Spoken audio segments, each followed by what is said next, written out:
Hi there. Welcome to this video on the Homelanders Superpowers. Now, there is a possibility that you have never heard the word Homelanders before, and that's okay. This is the generation that comes after the millennials. They are born 2005 to approximately 2027. And while the day that I'm making this video, they haven't even arrived yet they haven't even come of age yet, and they're definitely not in the workforce yet. It's okay. We can still know this generation. We know their likely life path because that's how generations work. Generations are actually cyclical, predictable, and they occur in a repeating and fixed order. And they're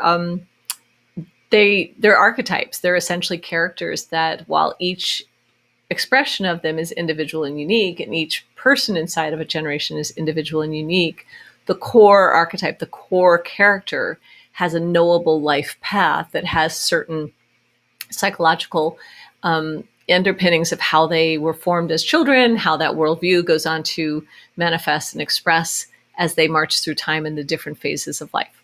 So that said, maybe that sounds a little nerdy, maybe that sounds a little exciting, I'm not sure. But let's take a look at the Homeland Superpower. My name is Jessie Newburn. I'm the CEO of Generations Work. And here we go. So the Homelanders, who may end up with a different name down the road, their name is not Gen Z. That's a whole nother thing, and wrong birth years and all that kind of stuff. That's a whole nother story.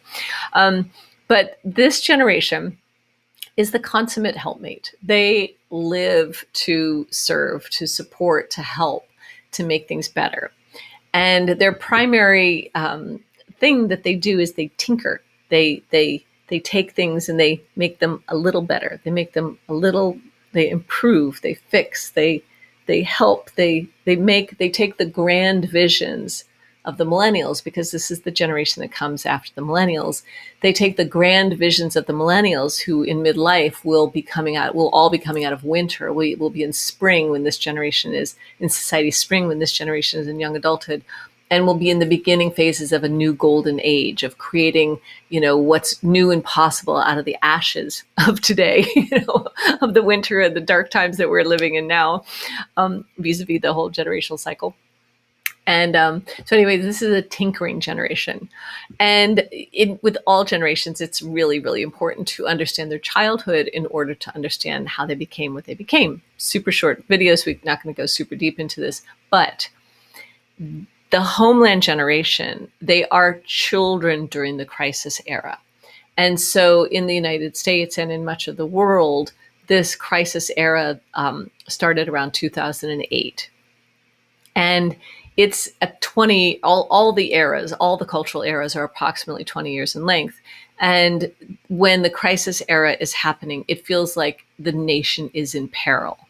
And one of the things that happens is Gen Xers, who were extremely underprotected in their childhood, are the generation in midlife during the crisis era. And the generation in midlife is the generation that has the primary say and control over how a generation of children are raised.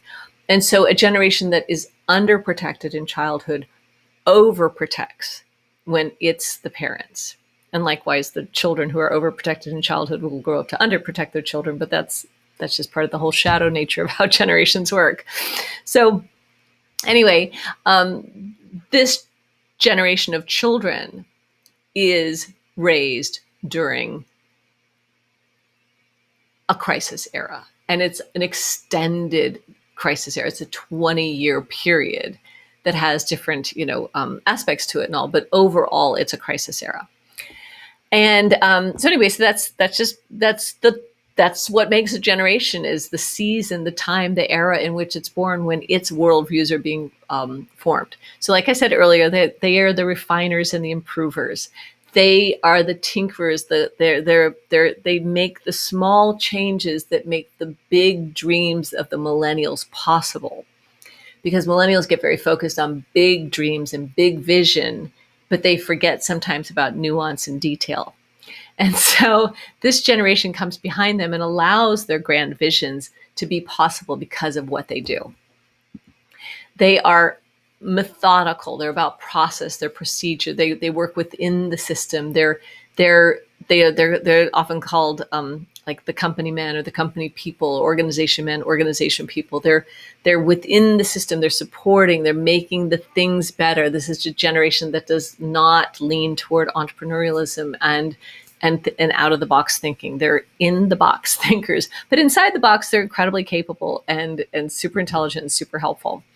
They're an incredibly compliant generation in terms of the personalities of these children, how the children are formed, and very dutiful, obedient.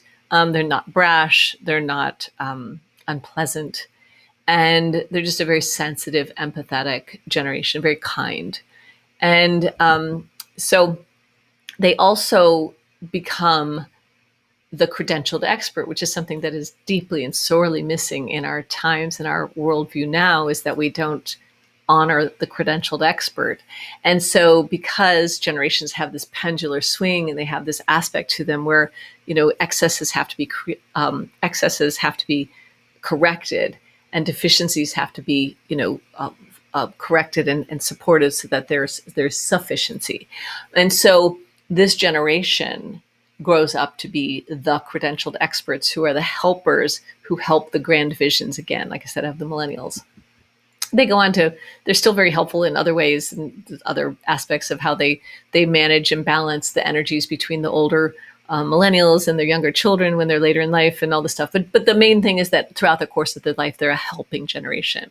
One of the things that really plagues this generation is that in their childhood, they look up the age ladder, their children, and they look up and they see the young adults above them who are the millennials, and the millennials are a hero archetype, and the millennials are the heroes in the time of crisis. And this generation pines for, deeply desires to be heroes. But what happens is when they arrive in the workplace, the role of the hero is already taken because the millennials are the heroes.